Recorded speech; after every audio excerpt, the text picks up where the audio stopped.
KGBV principal Soumya వివాదంలో తనకు ఎవరి సపోర్ట్ అవసరం లేదంటున్నారు ఎమ్మెల్యే కూన రవికుమార్. తానే జిల్లాలో పెద్ద నాయకుడని చెబుతున్నారు. ఆముదాల వలస నియోజకవర్గ ప్రజలు, జిల్లా టీడీపీ క్యాడర్ తన వెంటే ఉందంటున్న కూన రవికుమార్తో మా ప్రతినిధి Shanmukh face to face. KGBV principal Soumya Koona రవికుమార్పై ఆరోపణలు చేసిన తర్వాత ఆ అంశం సంచలనంగా మారింది. ఆమె చూపించినటువంటి ఆధారాలుగా చెబుతున్నటువంటి స్క్రీన్ షాట్ ఏదైతే ఉందో ఆ స్క్రీన్ షాట్ పై ఎలాంటి ఆధారాలు లేవు, దాని మీద ఎలాంటి యాక్షన్ తీసుకునే అవకాశం లేదని చెప్తున్నారు. ఆయనతో పూర్తి వివరాలు తెలుసుకుందాం. దీని వెనక ఏం జరిగింది, అసలు ఏంటనేది అడిగి తెలుసుకుందాం. సార్ చెప్పండి, అసలు ఆ స్క్రీన్ షాట్ చూపిస్తున్నారు, ఆ స్క్రీన్ షాట్ ఆధారంగా చూపిస్తున్నారు ఏమండి? ఏంటో స్క్రీన్ షాట్ మీరు చూశారు కదా. నేను అధికారులతో సమీక్షలు చేసేటప్పుడు ఒక్కోసారి ప్రత్యక్షంగా చేస్తాను, ఒక్కోసారి ఎలక్ట్రానిక్ మాధ్యమాల ద్వారా కూడా చేస్తాను. ఇప్పుడు అందరూ ఆ ఫెసిలిటీని యూజ్ చేస్తాం. వీడియో కాన్ఫరెన్సులు, జూమ్ కాన్ఫరెన్సులు, అలాగే గూగుల్ మీట్ కాన్ఫరెన్సులు, అలానే సెల్ కాన్ఫరెన్సులు ఇవన్నీ చేస్తాం. అక్కడ ఉన్న సంఖ్యను బట్టి ఏ కాన్ఫరెన్స్తో మాట్లాడాలంటే మాట్లాడతాను. ఆ రోజు కూడా నేను అడ్మిషన్స్ కోసం వాళ్ళతో మాట్లాడడం కోసం 3 ప్రిన్సిపాల్స్ని తీసుకున్నా. ఒక 5 నిమిషాలు మాట్లాడాను. నేను చెప్పాల్సింది ఏదో చెప్పాను. ఎనీథింగ్ అని అడిగాను, నో రెస్పాండ్. Okay, close. అందులో ఏముంది? అందులో ఏమైనా బూత్ ఉందా? లేదా అందులో ఏమైనా సాక్షివాడైతే ఆ 3 ఆడపిల్లల బొమ్మల్ని బ్లర్ చేసి రవికుమార్ ఫోటోని బిగ్గరగా చేసి చూపిస్తే నేనేమైనా గోరెంట్ల మాధవలాగా బట్టలు ఇప్పేసి ఉన్నానా? లేకపోతే ఆయన ఎవడది అంబటి రాంబాబు లాగా సువర్ణ రా అని చెప్పేసి అని అడిగాను.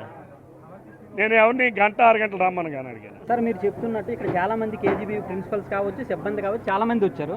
వచ్చి వాళ్ళందరూ కూడా మీకు సపోర్ట్ చేశారు. కానీ ఆవిడ ఒక్కరే ఎందుకు మిమ్మల్ని వ్యతిరేకిస్తున్నారు? అది ఎందుకు వ్యతిరేకిస్తున్నారో నాకేమో నన్ను అడిగితే వెళ్ళి ఆవిడని అడగాలి. ఆవిడ తన విధుల్ని తను సరిగ్గా నిర్వర్తించడం లేదు, పిల్లలకి సరైనటువంటి తిండి పెట్టడం లేదు, అడ్మిషన్స్లో చాలా అవకతవకలు చేశారు, దళితుల పిల్లలకు కూడా అడ్మిషన్స్ ఇవ్వలేదు.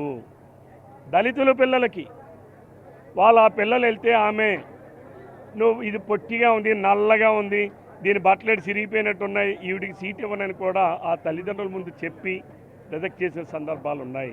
ఇవన్నీ తల్లిదండ్రులు నాకు ఇచ్చిన ఫిర్యాదులు. ఆమె ఆ స్కూల్కి వచ్చిన నిధులను కైంకర్యం చేయడం కోసం అనేక అవకతవకలు చేశారు.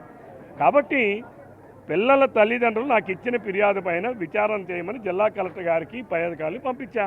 అలాగే ఆమె మహానటి సావిత్రి నాకంటే చాలా అభిమానం.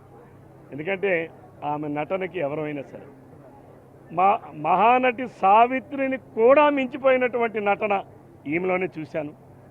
బహుశా ఏదైనా సోషల్ మీడియాలో ఉన్నటువంటి యాక్టింగ్ కూడా ఆస్కార్కి ఏమైనా పంపించవచ్చు అంటే తప్పనిసరిగా ఇవన్నీ కూడా ఆస్కార్కి పంపిస్తాం. ఆమెకి ఏమైనా వస్తే ఆస్కార్ అవార్డు రావడానికి దీన్ని అవకాశంగా చూసుకుని వైసీపీ వాళ్ళు పెద్ద ఎత్తున ఈవెన్ అమరావతి నుంచి ఇతర జిల్లాల నుంచి కూడా వచ్చి ఆవిడని పరామర్శిస్తున్నారు. దానిపైన నేను అనేది ఎవడైనా పరామర్శించుకొని నాకు వచ్చిందేంటి? ఆమె హాస్పిటల్లో జాయిన్ అయిందన్నారు, చచ్చిపోతుంది అన్నారు, ఏదో నిద్ర మాత్రలు 40 మింగిందన్నారు. 40 నిద్ర మాత్రలు మింగడానికి అంటే హాస్పిటల్ రావడానికి 1 గంట ముందు మీడియాతో మాట్లాడింది. హాస్పిటల్కి వచ్చిన 10 నిమిషాల్లోనే మీడియాతో మాట్లాడుతుంది. ఆమె ఎప్పుడు 40 నిద్ర మాత్రలు కానీ మింగితే కోమాలోకి వెళ్ళాలి. డాక్టర్లకి ఎవరో చెప్తున్నారు. ఇంకా నేను కూడా విచారించాలా. నేను పోలీస్ స్టేషన్లో కంప్లైంట్ ఇచ్చిన తర్వాత వాటన్నిటి మీద కూడా నేను కూడా జిల్లా కలెక్టర్గా జిల్లా ఎస్పీకి లెటర్ పెడుతున్నా. ఇక్కడ ఆంధ్రప్రదేశ్ పోలీస్ స్టేషన్లో నేనే ఫిర్యాదు ఇస్తా.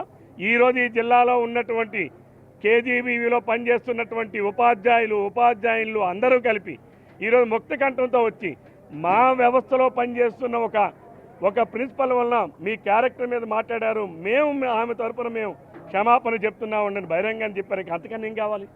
ఇంకా ఎవరు ఇవ్వాలి కాంటాక్ట్? మీరు చెప్తున్న కుట్రలు అనేవి ఎంట జరుగుతున్నాయి, బయట జరుగుతున్నాయి. ఎంట జరిగినా బయట జరిగినా కూన రవికుమార్ నీడను కూడా తాకలేరు. కుట్రల్లో భాగంగానే తనపైన లేనిపోయిన ఆరోపణలు జరుగుతున్నాయి. అది ఇంట బయట అన్ని రకాలుగా జరుగుతున్నాయి. ఏం జరిగినా కానీ, ఎంతమంది ఎన్ని కుట్రలు జరిగినా కానీ కూన రవికుమార్ని ఎవరు ఏమీ చేయలేరని చెప్పేసి అంటున్నారు. కెమెరామెన్ నాగరాజుతో షణ్ముఖ్, బిగ్ టీవీ, శ్రీకాకుళం.